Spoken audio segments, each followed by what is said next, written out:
شیر کامل episode number 76 Wasim Urdu والا کی آواز میں۔ اس سے فون پر بات کرنے والی وہی ملازمہ تھی جو سالار کے ساتھ ساتھ اس کے گھر میں بھی کام کرتی رہی تھی، اور اس نے امامہ کی آواز کو فوراً پہچان لیا تھا۔ امامہ کے فون بند کرتے ہی وہ کچھ اضطراب اور جوش و خروش کے عالم میں سکندر عثمان کے پاس پہنچ گئی۔ یہ ایک اتفاق ہی تھا کہ اس دن طبیعت کی خرابی کی وجہ سے وہ گھر پر ہی تھے۔ ابھی کچھ دیر پہلے ایک لڑکے کا فون آیا ہے، وہ سالار صاحب سے بات کرنا چاہتی تھی، تو تم بات کروا دیتی؟ سکندر عثمان قدرے لاپرواہی سے بولے۔ یہ اتفاق ہی تھا کہ سالار بھی ان دنوں پاکستان آیا ہوا تھا اور گھر پر موجود تھا۔ ملازمہ کچھ ہچکچائی۔ صاحب جی، وہ امامہ بی بی تھیں۔ سکندر عثمان کے ہاتھ سے چائے کا کپ چوڑتے چوڑتے بچا۔ وہ یکدم حواس باختہ نظر آنے لگے۔ امامہ ہاشم کی بیٹی؟ ملازمہ نے اسبات میں سر ہلا دیا۔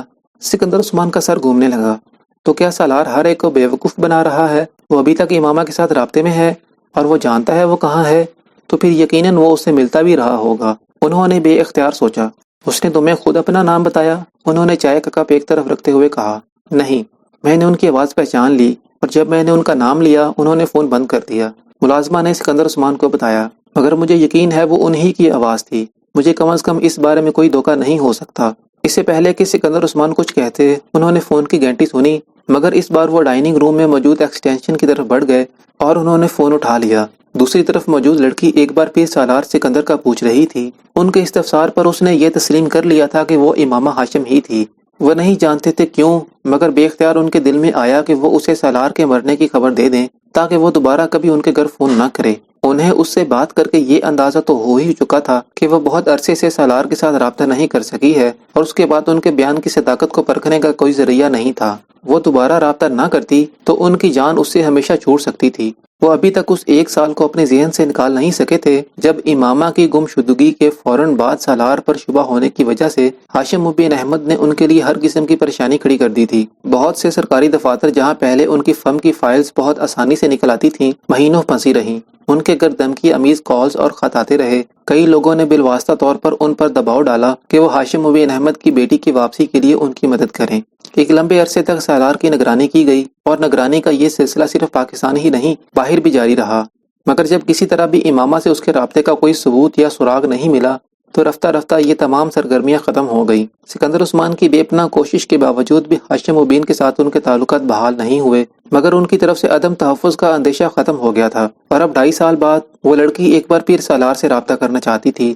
وہ کسی صورت بھی دوبارہ ان حالات میں سامنا نہ خود کرنا چاہتے تھے، نہ ہی سالار کو کرنے دینا چاہتے تھے۔ اگر وہ خود ہاشم مبین احمد کی ٹکر کے آدمی نہ ہوتے تو وہ اب تک اس سے زیادہ نقصان اٹھا چکے ہوتے جتنا نقصان انہوں نے اس ایک سال اور خاص طور پر شروع کے چند ماہ میں اٹھایا تھا۔ وہ امامہ کو اس طلاق نامے کی ایک کاپی بھجوانا چاہتے تھے جو سالار کی طرف سے انہوں نے تیار کیا تھا، اور انہیں اس میں کوئی دلچسپی نہیں تھی کہ وہ جائز تھا یا نہیں۔ وہ صرف امامہ کو یہ یقین دلانا چاہتے تھے کہ سالار یا اس کے خاندان کے ساتھ اس کا تعلق نہ ہونا چاہیے، نہ ہی ہوگا۔ اگر کچھ تھا بھی تو وہ سالار کی موت اور اس سے پہلے کے تحریر شدہ اس طلاق نامے کے ساتھ ہی ختم ہو گیا تھا۔ مگر یہ ایک اور اتفاق تھا کہ امامہ نے ان کی بات مکمل طور پر سنے بغیر فون بند کر دیا۔ انہوں نے فون کو ٹریس آؤٹ کرنے کی کوشش کی، مگر وہ ملتان کے PCO کا ثابت ہوا۔ سالار ایک ہفتہ بعد امریکہ واپس جانے والا تھا، اور انہوں نے اس ایک ہفتہ اس کی مکمل طور پر نگرانی کروائی۔ وہ ملازموں کو ہدایت دے چکے تھے کہ کسی کا بھی فون آئے وہ کسی بھی صورت سالار سے بات نہ کروائیں، چاہے فون کسی مرد کا ہو یا عورت کا، جب تک وہ خود یہ نہ جان لیں کہ فون کرنے والا کون تھا۔ ملازمہ کو بھی وہ سختی کے ساتھ منع کر چکے تھے کہ وہ سالار کو امامہ کی اس کال کے بارے میں نہ بتائے۔ ایک ہفتے کے بعد جب سالار واپس امریکہ چلا گیا تو انہوں نے سکھ کا سانس لیا۔ سر پر آئی ہوئی آفت ایک بار پھر ٹل گئی تھی۔ سالار کی واپسی کے چند ہفتے بعد انہیں ایک لفافہ موصول ہوا تھا۔ امامہ نے لاہور پہنچنے کے بعد وہ موبائل بیچ دیا تھا۔ وہ اسے واپس نہیں بھجوا سکتی تھی، اور سالار کی وفات کے بعد اب یہ امکان نہیں تھا کہ کبھی اس کے ساتھ آمنا سامنا ہونے کی صورت میں وہ اسے وہ موبائل واپس دے سکے گی۔ اس نے موبائل بیچنے سے ملنے والی رقم کے ساتھ اپنے پاس موجود کچھ اور رقم شامل کی۔ وہ اندازاً ان کالز کے بل کی رقم تھی جو 2.5-3 سال پہلے سالار نے ادا کیے ہوں گے، اور چند دوسرے اخراجات جو اپنے گھر قید کے دوران اور وہاں سے لاہور فرار کے دوران سالار نے اس پر کیے تھے۔ اس کے ساتھ سکندر عثمان کے نام ایک مختصر نوٹ بھجوایا۔ ٹریولز چیکس، اس کے سر پر موجود اس آدمی کا قرض بھی اتر گیا تھا۔ اس رقم اور اس کے ساتھ ملنے والے نوٹ سے سکندر عثمان کو تسلی ہو گئی تھی کہ وہ دوبارہ اسے رابطہ نہیں کرے گی، اور یہ بھی کہ اس نے واقعی ان کی بات پر یقین کر لیا تھا۔ ملتان سے BSc کرنے کے بعد وہ لاہور چلی آئی تھی۔ اسے گھر چھوڑے 3 سال ہونے والے تھے۔ اور اس کا خیال تھا کہ اب کم از کم اسے تلاش نہیں کیا جائے گا جس طرح پہلے کیا جاتا رہا تھا۔ اگر کیا بھی گیا تو صرف میڈیکل کالجز پر نظر رکھی جائے گی۔ اس کا یہ اندازہ صحیح ثابت ہوا تھا۔ اس نے پنجاب یونیورسٹی میں کیمسٹری میں ایم ایس سی کے لیے ایڈمیشن لے لیا تھا۔ اتنا عرصہ گزر جانے کے بعد بھی وہ بے حد محتاط تھی۔ یہ لاہور تھا، یہاں کسی وقت کوئی بھی اسے پہچان سکتا تھا۔ ملتان میں وہ صرف چادر اوڑھ کر کالج جاتی تھی، لاہور میں اس نے نقاب لگانا شروع کر دیا۔ لاہور میں دوبارہ واپسی کے بعد وہ ڈاکٹر سبت علی کے ساتھ نہیں رہی تھی، وہ سعیدہ اماں کے پاس رہنے لگی تھی۔ سعیدہ اماں سے اس کی پہلی ملاقات ڈاکٹر سبت علی نے ملتان جانے سے پہلے لاہور میں کروائی تھی۔ سعیدہ اماں کے بہت سے عزیز و اقارب ملتان میں رہتے تھے۔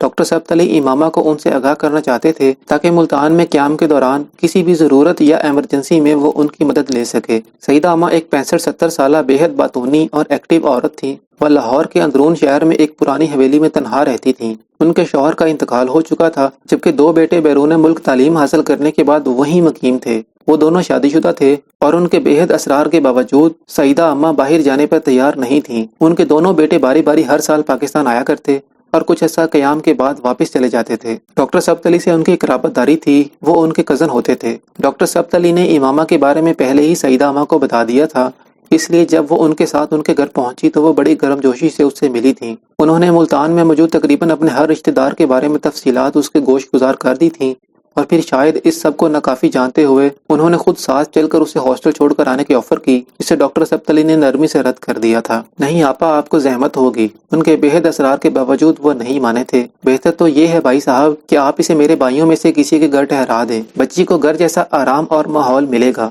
انہیں اچانک ہاسٹل پر اعتراض ہونے لگا اور پھر انہوں نے ہاسٹل کی زندگی کے کئی مسائل کے بارے میں روشنی ڈالی تھی، مگر ڈاکٹر سبت علی اور خود وہ بھی کسی کے گھر میں رہنا نہیں چاہتی تھی۔ ہاسٹل بہترین آپشن تھا۔ سعیدہ اماں سے اس کی دوسری ملاقات ملتان جانے کے چند ماہ بعد اس وقت ہوئی تھی جب ایک دن اچانک اسے کسی خاتون ملاقاتی کی اطلاع ہاسٹل میں دی گئی تھی۔ کچھ دیر کے لیے وہ خوفزدہ ہو گئی تھی، وہاں اس طرح اچانک اس سے ملنے کون آ سکتا تھا، اور وہ بھی ایک خاتون۔ مگر سعیدہ اماں کو دیکھ کر وہ حیران رہ گئی۔ وہ اس سے اسی گرم جوشی سے ملی تھیں جس طرح لاہور میں ملی تھیں۔ وہ تقریباً 2 ہفتے ملتان میں رہی تھیں اور ان 2 ہفتوں میں کئی بار اسے ملنے آئیں۔ ایک بار وہ ان کے ساتھ ہاسٹل سے ان کے بھائی کے گھر بھی گئی، پھر یہ جیسے ایک معمول بن گیا تھا۔ وہ چند ماہ بعد ملتان آتی اور اپنے قیام کے دوران باقاعدگی سے اس کے پاس آتی رہتی۔ وہ خود جب مہینے میں ایک بار لاہور آتی تو ان سے ملنے کے لیے بھی جاتی۔ کئی بار جب اس کی چھٹیاں زیادہ ہوتی تو وہ اسے وہاں ٹھہرانے کے لیے اصرار کرتی۔ وہ کئی بار وہاں رہی تھی۔ سرخ اینٹوں کا بنا ہوا وہ پرانا گھر اسے اچھا لگتا تھا، یا پھر یہ تنہائی کا وہ احساس تھا جو وہ ان کے ساتھ شیئر کر رہی تھی۔ اس کی طرح وہ بھی تنہا تھیں، اگرچہ ان کی یہ تنہائی ان کے ہمہ وقت میل جول کی وجہ سے کم ہو جاتی تھی، مگر اس کے باوجود امامہ ان کے احساسات کو بنا کوشش کیے سمجھ سکتی تھی۔ لاہور واپس شفٹ ہونے سے بہت عرصہ پہلے ہی انہوں نے امامہ سے یہ جان لینے کے بعد کہ وہ ایم ایس سی لاہور سے کرنا چاہ رہی ہے، اسے ساتھ رکھنے کے لیے اصرار کرنا شروع کر دیا۔ اسی عرصے کے دوران ڈاکٹر سبت علی کی سب سے بڑی بیٹی ان کے بچوں سمیت کچھ عرصے کے لیے رہنے چلی آئیں۔ ان کے شوہر پی ایچ ڈی کے لیے بیرون ملک چلے گئے تھے۔ وہ ڈاکٹر سبت علی کے بھتیجے تھے۔ جانے سے پہلے وہ اپنی فیملی کو ان کے ہاں ٹھہرا گئے۔ ڈاکٹر سبت علی کے گھر میں جگہ کی کمی نہیں تھی، مگر امامہ اب ان کے گھر میں رہنا نہیں چاہتی تھی۔ وہ جلد از جلد اپنے پیروں پر کھڑا ہونا چاہتی تھی۔ ڈاکٹر سبت علی کے احسانات کا بوجھ پہلے ہی اسے زیر بار کر رہا تھا۔ وہ یہ نہیں چاہتی تھی کہ وہ ان کے پاس رہ کر تعلیم حاصل کرے اور اس کے بعد اس کے جاب کرنے پر بھی وہ اسے کہیں اور رہنے نہ دیتے، لیکن اگر وہ پہلے ہی علیحدہ رہائش اختیار رکھتی تو اس کے لیے ان سے اپنی بات منوانا آسان ہوتا۔ سعیدہ اماں کا گھر اسے اپنی رہائش کے لیے بہت مناسب لگا تھا۔ وہ اپنی جاب شروع کرنے پر انہیں مجبور کر کے کرائے کی مد میں کچھ نہ کچھ لینے پر مجبور کر سکتی تھی، مگر ڈاکٹر سبت علی شاید یہ سب کبھی گوارا نہ کرتے۔ کیوں آمنہ، میرے گھر پر کیوں نہیں رہ سکتی آپ؟ انہوں نے بہت ناراضی سے اس سے کہا۔ سعیدہ ابا کے ساتھ کیوں رہنا چاہتی ہیں؟ وہ بہت اصرار کر رہی ہیں۔ میں انہیں سمجھا دوں گا۔ نہیں، میں خود بھی ان کے ساتھ رہنا چاہتی ہوں۔ میں ان کے ساتھ رہوں گی تو ان کی تنہائی دور ہو جائے گی۔ یہ کوئی وجہ نہیں ہے، آپ ان کے پاس جب چاہیں جا سکتی ہیں، مگر ساتھ رہنے کے لیے نہیں۔ پلیز آپ مجھے وہاں رہنے کی اجازت دے دیں، میں وہاں زیادہ خوش رہوں گی۔